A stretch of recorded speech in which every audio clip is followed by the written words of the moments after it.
আসসালামু আলাইকুম। নতুন আরেকটি গুরুত্বপূর্ণ ভিডিওতে আপনাকে স্বাগতম। আজকের ভিডিওটি হচ্ছে যারা অনলাইন শিক্ষক বদলির আবেদন করবেন তাদের জন্য খুবই গুরুত্বপূর্ণ। আজকের ভিডিওতে দেখানো হবে আপনার স্থায়ী ঠিকানা থেকে আপনার কর্মরত বিদ্যালয়ের দূরত্ব কিভাবে বের করবেন। আবেদন করার সময় আপনার স্থায়ী ঠিকানা থেকে নতুন যে বিদ্যালয়ে বদলি হতে চান সেই বিদ্যালয়ের দূরত্ব কিভাবে বের করবেন। বদলির আবেদনের সময় কিন্তু সঠিক তথ্য দিতে হবে, তাই আপনি কিভাবে সঠিক দূরত্বটি বের করবেন তা দেখানো হবে।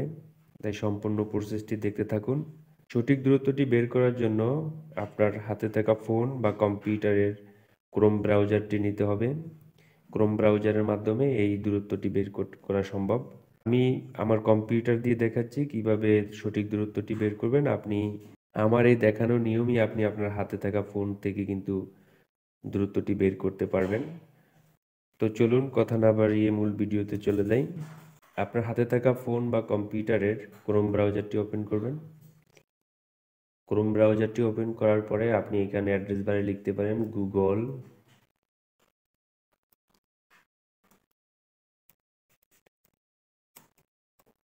গুগল ম্যাপস লিখতে পারেন, অথবা আপনি ক্রোম ব্রাউজারে দেখুন এই যে এখানে অ্যাপস নামের একটি অপশন আছে। এখানে ক্লিক করলে ম্যাপস নামের আরেকটি অপশন রয়েছে, এই ম্যাপসে ক্লিক করবেন। ক্লিক করার পরে কিন্তু আমাদের সামনে ম্যাপস উইন্ডোটি চলে আসছে। এটি আসার পর আপনার যে কাজটি হচ্ছে এই যে নিচে দেখতে পাচ্ছেন লেয়ারে ক্লিক করে স্যাটেলাইট মোড করে নেবেন। আপনাদের ফোন থেকেও আপনারা স্যাটেলাইট মোডে যাবেন। স্যাটেলাইট মোডে গেলে কিন্তু আপনাদের লোকেশনটা চিনতে এবং খুঁজে বের করতে খুব সহজ হয়। আমি এখন কিন্তু স্যাটেলাইট মোডে চলে আসলাম। এখন আপনাদের প্রথমত যে কাজটি হচ্ছে সেই কাজটি আপনার নিজের স্থায়ী ঠিকানা আপনি ম্যাপ থেকে খুঁজে বের করবেন। আপনাদের যদি হাতে ফোন থাকে তাহলে ফোনের এই যে এখানে দেখতে পাচ্ছেন যে শো ইউর লোকেশন, এখানে ক্লিক করলে কিন্তু আপনাকে আপনার সঠিক লোকেশনে কিন্তু আপনাকে নিয়ে যাবে। আর যদি কম্পিউটার থেকে করেন তাহলে অবশ্যই আপনি কম্পিউটার থেকে এভাবে জুম ইন করে আপনি বের করবেন। আমি আমার স্থায়ী ঠিকানার লোকেশনটি আমি বের করতেছি, আপনারা সবাই দেখতে পাচ্ছেন। আমি আমার যে লোকেশনটি এই লোকেশনটি পেয়ে গেলাম, যে চরমায়া লোকেশন। এই চরমায়া লোকেশনে প্রথমে একটা ক্লিক করলাম। ক্লিক করার পরে মাউসের রাইট বাটন ক্লিক করে এই যে দেখতে পাচ্ছেন যে মেজার ডিস্টেন্স, এই মেজার ডিস্টেন্সে ক্লিক করবেন। আপনাদের হাতে থাকা ফোন থেকে আপনারা চেপে ধরে রাখলে কিন্তু আপনারা দেখতে পাবেন যে মেজার ডিস্টেন্স, এখানে ক্লিক করবেন। ক্লিক করার পরে এখন আপনি যে বিদ্যালয়ে বর্তমানে কর্মরত আছেন প্রথমত আপনার সেই বিদ্যালয়ের দূরত্ব বের করতে হবে। তো আমি যে বিদ্যালয়ে কর্মরত রয়েছি ওই বিদ্যালয়টি বের করার জন্য আমি গুগল ম্যাপকে একটু জুম করে নিলাম। জুম করে নেওয়ার পরে আমি যে বিদ্যালয়টি আছে ওই বিদ্যালয়টির লোকেশন একটু বের করে আমি আপনাদেরকে দেখাচ্ছি।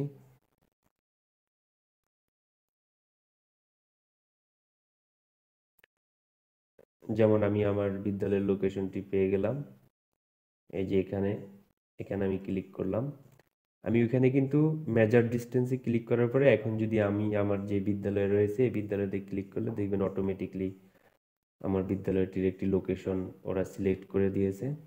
এই যে আপনারা দেখতে পাচ্ছেন আমার স্থায়ী ঠিকানা থেকে আমার বিদ্যালয়ের দূরত্ব হচ্ছে 3.24 কিলোমিটার, অর্থাৎ প্রায় 3.25 কিলোর মতো পথ। তো এটাকে আপনারা প্রথমত লিখে রাখবেন, যখনই বদলির আবেদন করবেন তখন দিতে হবে যে আপনার বর্তমান বিদ্যালয় থেকে আপনার স্থায়ী ঠিকানার দূরত্ব কত। তাহলে আপনি প্রথম ঘরে যে আপনার স্থায়ী ঠিকানা থেকে বিদ্যালয়ের দূরত্ব ঘরে লিখে দিবেন।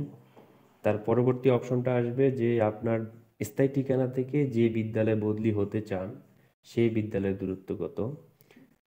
তাহলে আমরা এটা আবার নতুন করে করতে পারি, বা আপনি যদি এই অবস্থায় রাখেন এখন আপনি আপনার স্থায়ী ঠিকানা থেকে আপনার যেই নতুন বিদ্যালয়ে বদলি হতে চান সেই বিদ্যালয়টি আপনারা সিলেক্ট করবেন।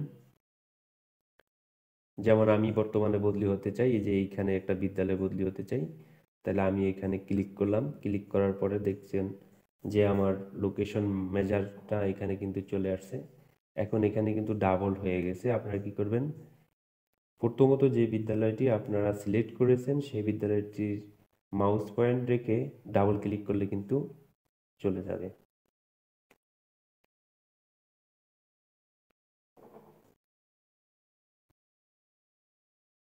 এখন আমি আমার স্থায়ী ঠিকানা থেকে যেই বিদ্যালয়ে বদলি হতে চাই সেই বিদ্যালয়ের দূরত্বটা বের করতে পারছি। সেই বিদ্যালয়ের দূরত্ব হচ্ছে 1.61 কিলোমিটার। তাহলে আমার বর্তমান স্থায়ী ঠিকানা থেকে বর্তমান যে বিদ্যালয়ে বদলি হতে চাই এই বিদ্যালয়টির আমি দূরত্ব লিখে নিলাম। তার পরবর্তীতে এভাবে আপনি প্রথম, দ্বিতীয়, তৃতীয় 3টি বিদ্যালয়ের দূরত্ব বের করে বদলির আবেদনের সময় সহজে দিতে পারেন। তো আশা করি আজকের ভিডিওটি আপনাদের কাছে খুবই গুরুত্বপূর্ণ এবং উপকারে আসবে। তো ভিডিওটি যদি ভালো লেগে থাকে তাহলে লাইক দিবেন এবং আমাদের চ্যানেলটি সাবস্ক্রাইব করে পাশে থাকবেন। ধন্যবাদ সকলকে।